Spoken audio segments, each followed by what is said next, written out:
for some of the things that you had said to him. I had to come to realize that this is who he is, and he's going to be happy. And so why am I judging him? I'm his father.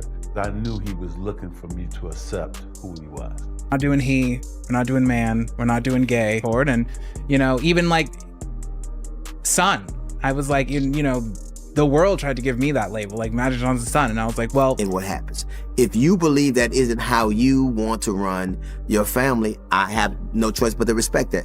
But don't pretend as if it isn't an unpopular. Especially if I look cuter than any girl does. Like, what's the problem? Like, what's the issue? I'm out all the time, and like I'm killing a dress and no one else is. Like, the girls in the room are not doing it. Like, they don't look. Ever since I was little, I always wanted to be Cruella de Vil, and now I am. She's very, come on, get into this. I just love being obsessed with myself. I'm really doing it. And like, this is really one of those looks where you just have to give it up. Now we live in a country where a man could say, now I'm a woman. Mm-hmm. Now I'm a woman. And we will call you by your name as a woman. But that doesn't mean that a doctor ain't gonna call you until you need a prostate examination. You can wear a sundress when you go. Yeah. You're still getting the same thing I'm getting. So happy anniversary, I guess. You can say you're a thing and you're that. Yeah. And you have to, for now, I'm a white man trapped in this black man's body. Yeah. My name is Chad. Yeah. Now that ain't gonna work good for the police. Wait, I'm a white man, but both of y'all get out. But first. Yeah. People always assume fame solves everything. Championships, money, legendary status. From the outside, it can look like somebody like Magic Johnson already conquered every challenge life could throw at him. But some moments hit way deeper than basketball ever could. Because behind the headlines and cameras, Magic Johnson faced something no NBA finals could prepare him for. Learning how to fully understand, support, and protect his son, E.J. Johnson. Without recriminations is what is required of us. It's also disingenuous to believe that people aren't going to have an opinion of that. Yeah. If you make these things public, there are people going to have public assessment. Your travels.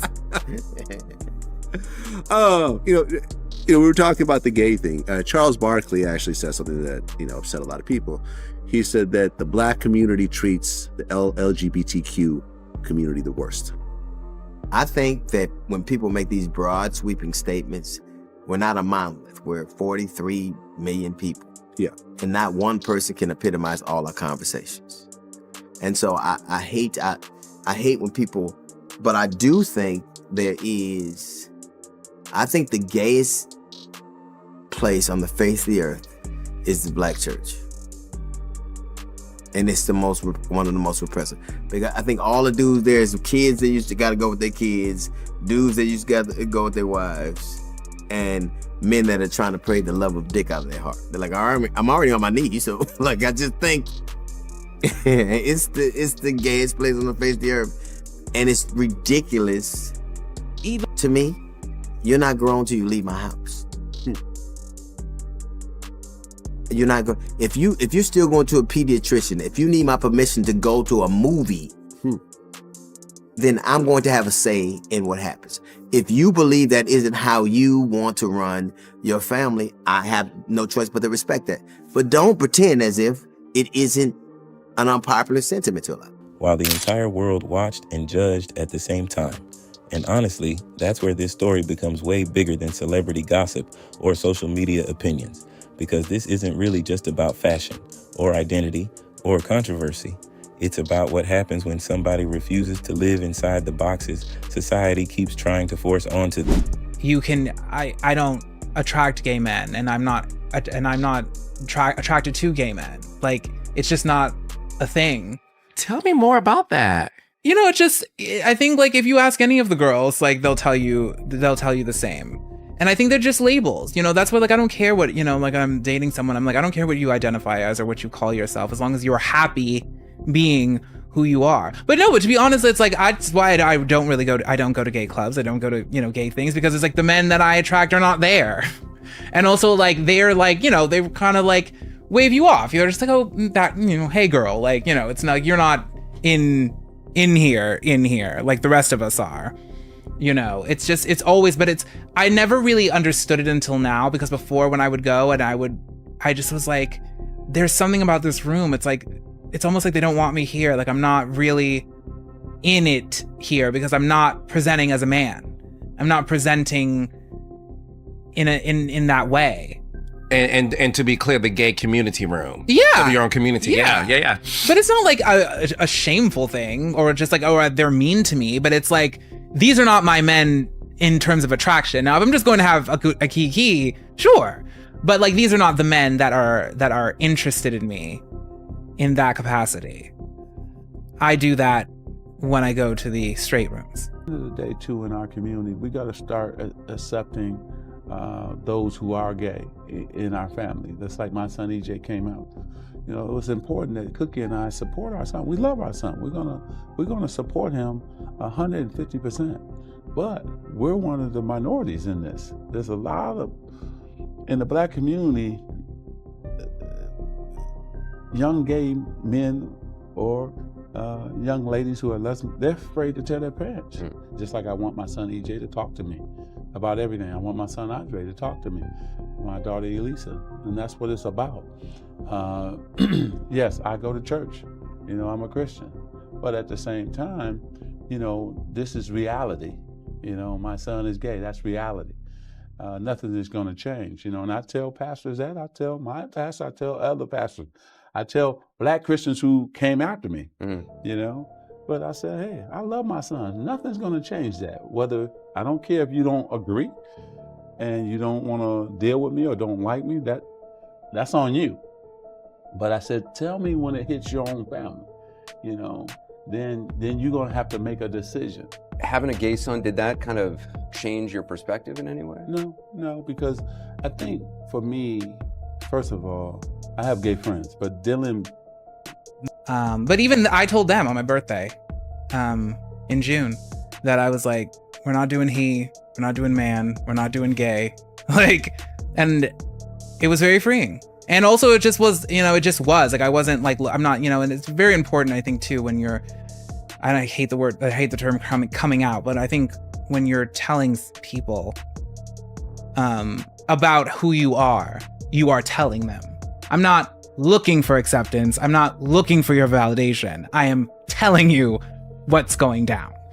And yeah, we had that conversation, and it was, it was very easy because I just told them, flat out, like, I was like, this is, who I am, and this is how we're moving and grooving and going forward. And, even like son, I was like, the world tried to give me that label, like Magic Johnson's son. And I was like, well, he's dead.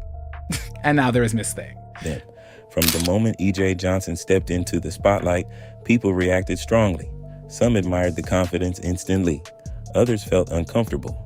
And many simply didn't know how to process someone moving so openly outside traditional expectations of masculinity and identity. But E.J. never seemed interested in shrinking himself just to make other people comfortable. That's what stood out immediately. The outfits, the confidence, the public appearances, the willingness to stand fully in his own identity without apologizing for it. For EJ, fashion stopped being just fashion a long time ago. Cookie writes candidly about helping Magic come to terms with EJ being gay. You saw him playing with dolls, and then you secretly allowed him to play and shielded that from Magic in the beginning. It was a matter of, let's just do this over here by ourselves, and you can do this and be happy, and then we won't bother Daddy with it because he doesn't like it. But I also knew that Irvin didn't understand, and I was still trying to figure it out. I'm not gonna sit here and say that I understood that he was gay at that time, because I didn't. You're very honest, Magic, that you had a tough conversation with him about it. You didn't want him to be, and then you changed and you apologized to him for some of the things that you had said to him. I had to come to realize that this is who he is, and he's going to be happy. And so why am I judging him? I'm his father. I knew he was looking for me to accept who he was. And I had to get out of my own way. Because in a world that constantly tells people how they're supposed to act, dress, or present themselves, Choosing authenticity becomes its own kind of rebellion. I finally told him, I said, let me tell you something, you my son. I love you. Yeah. I don't care. You want to be a gay man? I'm supporting that. Right. I'm supporting that. I'm supporting you. And when he finally announced it to the world, and I saw all the letters that came in around the world, that he affected all these other young people who wanted to come out to their parents. Right. And that's exactly why the reactions around him became so intense. Some people celebrated him as fearless, others criticized him harshly. And the louder the public conversation became, the more it exposed how divided society still is when it comes to identity and acceptance. That's where voices like D.L. Hughley entered the conversation too, because D.L. Hughley didn't just talk about E.J. specifically, he started challenging the contradictions inside American culture itself. The way society says individuality should be celebrated while still punishing people who step too far outside traditional norms. The way identity can be flexible in theory, but rigid expectations still dominate everyday reality. And honestly, that tension is what makes conversations like this so uncomfortable for many people, because it forces society to confront questions it still doesn't fully know how to answer. Questions about gender, presentation, expectation, freedom, and how much space people are truly allowed to occupy without being judged constantly. For E.J. Johnson, every public appearance almost became symbolic, not because he asked for it, but because people projected larger cultural debates onto him every time he stepped outside. Some saw confidence, some saw controversy, some saw courage, others saw confusion. And that split reaction says just as much about society as it does about E.J. himself. But maybe the most powerful part of this entire story has always been Magic Johnson's response as a father. Because public support sounds easy until the criticism becomes nonstop. And when you're one of the most famous athletes on earth, every family situation suddenly becomes public conversation. Every interview gets analyzed. Every reaction becomes a headline. Every parenting decision gets judged by millions of strangers online. Yet through all of that, Magic kept coming back to the same message. Love your child. Support your child. Protect your child. No conditions. No hesitation. No embarrassment. That's what resonated with so many people. Because unconditional love sounds simple in theory, until the world starts pressuring you to choose between public approval and standing beside your family openly. And for Magic Johnson, that choice became very clear. He repeatedly made it known that supporting E.J.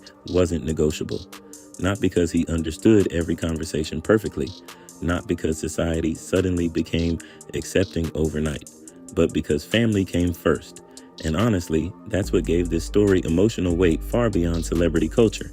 Because underneath all the debates about fashion, masculinity, identity, and public image, this is still a story about a father learning, growing, and choosing love over judgment while millions watched it unfold in real time. At the same time, the public reaction exposed something uncomfortable too. People often claim they support individuality until somebody actually lives differently in a very visible way. Then suddenly the criticism becomes relentless. And that's why E.J. Johnson's visibility mattered so much culturally, because whether people agreed with him or not, he forced conversations that many were already avoiding. Conversations about acceptance, about authenticity, about how much freedom people truly have to define themselves on their own terms. And in many ways, that's why this story continues resonating years later. Not because everyone agrees, but because it reflects the tension modern culture still struggles with every day, wanting individuality while still policing identity at the same time. Meanwhile, E.J. kept doing what he always did, showing up confidently, dressing how he wanted, speaking how he wanted, and refusing to disappear just because criticism got loud. And honestly, that kind of visibility takes serious courage, because living authentically becomes much harder when millions of people think they deserve an opinion about your identity every single day. That's why this story was never just celebrity drama. It became a reflection of modern culture itself, a reflection of how society handles difference, how families navigate public judgment, and how difficult true acceptance can still become even in a world constantly claiming progress. And maybe that's the biggest takeaway from all of this. At the end of the day, fame doesn't protect people from judgment. Money doesn't erase identity struggles, and public success doesn't make family conversations easy.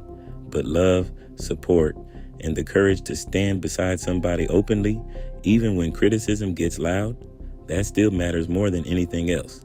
Even inside communities built on strong traditions and deep cultural values, conversations around LGBTQ acceptance can become incredibly complicated. And that's something D.L. Hughley has spoken about openly many times, because for a lot of families, especially within the Black community, institutions like the church have always played a major role in shaping identity, expectations, and ideas about masculinity, femininity, and family structure. That influence runs deep. And while faith gives many people strength, guidance, and community, it can also create difficult tension for people trying to openly live in their truth when their identity doesn't fit traditional expectations. That's the uncomfortable reality D.L. Hughley was pointing toward. Not to attack culture, not to attack religion, but to highlight how difficult these conversations still become for many families behind closed doors, because silence has existed around these topics for generations, and silence rarely creates understanding. That's why stories like Magic Johnson and E.J. Johnson resonate with so many people far beyond celebrity culture, because they force real conversations into the open, conversations about identity, family, acceptance, religion, expectation, and what unconditional love truly looks like when tested publicly. And honestly, that's where this story becomes powerful, because acceptance doesn't always begin with immediate understanding. Sometimes it starts with listening. Sometimes it starts with discomfort. Sometimes it starts with challenging long-held beliefs. But growth cannot happen if people refuse to engage at all. That's why D.L. Hughley emphasized something important. These moments are not just obstacles. They're opportunities. Opportunities to educate, to reflect, to evolve, and to learn how to love people without forcing them into rigid boxes first. And for families navigating situations they may never have expected, even simple acknowledgement can become life-changing, because respect matters deeply. Even when people don't fully agree on every perspective, showing dignity towards someone's identity still matters. Recognizing individuality matters. Allowing loved ones space to exist honestly matters. That's what so many people connected to emotionally in E.J. Johnson's journey, because being publicly visible while constantly facing judgment takes enormous confidence, especially when cameras follow every move. For EJ, life has unfolded under constant public observation, reality television, social media scrutiny, celebrity culture, relationship speculation, all while people endlessly project assumptions onto him based purely on appearance or presentation. And one thing EJ consistently challenged was the idea that identity and attraction fit into simple labels. That's something many people still struggle understanding, because society often wants clean categories and easy definitions. But real life isn't always that simple. EJ openly discussed dating straight men, public assumptions, and the confusion people project onto him constantly. And through all of it, he maintained something important: clarity about who he is on his terms, not based on internet opinions, not based on stereotypes, not based on public expectations. That's why his visibility became meaningful for many young people watching, because authenticity becomes powerful when somebody chooses to live openly despite criticism. And honestly, that's where Magic Johnson's role as a father became even more impactful, because Magic admitted publicly that accepting and understanding EJ's sexuality wasn't necessarily an instant process for him emotionally. That honesty mattered. Too often, public figures pretend they handled every family situation perfectly from day one. Magic didn't frame it that way. Instead, he spoke honestly about growth, about confronting personal biases, about learning, and about choosing love above everything else. That vulnerability made the message stronger, because many parents watching probably related to that internal struggle, wanting to support your child, while also navigating beliefs, fears, social pressure, and unfamiliar territory. And Magic Johnson made his position clear: love is non-negotiable. That message reached far beyond basketball fans. It became a message to parents everywhere. Support your child. Protect your child. Stand beside your child publicly. Do not let society shame them into hiding, because acceptance inside the home can literally change lives. That's why people connected so strongly to both Magic and Cookie Johnson throughout this journey too. Together, they showed what patient parenting can look like in difficult situations. Prayer, reflection, conversation, growth, unconditional love, not perfection, but effort. And honestly, effort matters deeply in families navigating identity conversations for the first time, because understanding doesn't always happen overnight. But choosing to keep loving someone while learning, that changes everything. That's also why the idea of coming out meant something very different for E.J. Johnson. For many people, coming out feels tied to fear or approval, but E.J. reframed it differently, not as asking permission, but as declaring truth. Owning his identity publicly without waiting for universal acceptance became part of his power. Because freedom starts when people stop letting society write their story for them. And maybe the most emotional part of this entire story was seeing Magic Johnson publicly declare pride in his son without hesitation. That visibility mattered, especially for young LGBTQ people watching from homes where they feared rejection. Seeing one of the most famous athletes in the world openly support his child sent a powerful message. You do not have to choose between family and authenticity. Love can exist alongside growth. Acceptance can exist alongside learning. And parents can evolve too. That's why this story resonated beyond celebrity headlines. At its core, this was never really about fame. It was about courage. The courage to live honestly. The courage to support publicly. The courage to challenge cultural expectations. And the courage to love somebody exactly as they are, even when the world gets loud around you. Because labels change constantly. Public opinions change constantly. But love, support, acceptance, those are the things people remember forever. And maybe that's the real legacy behind this story. Not basketball, not reality TV, not controversy, but a family choosing love over fear in front of the entire world.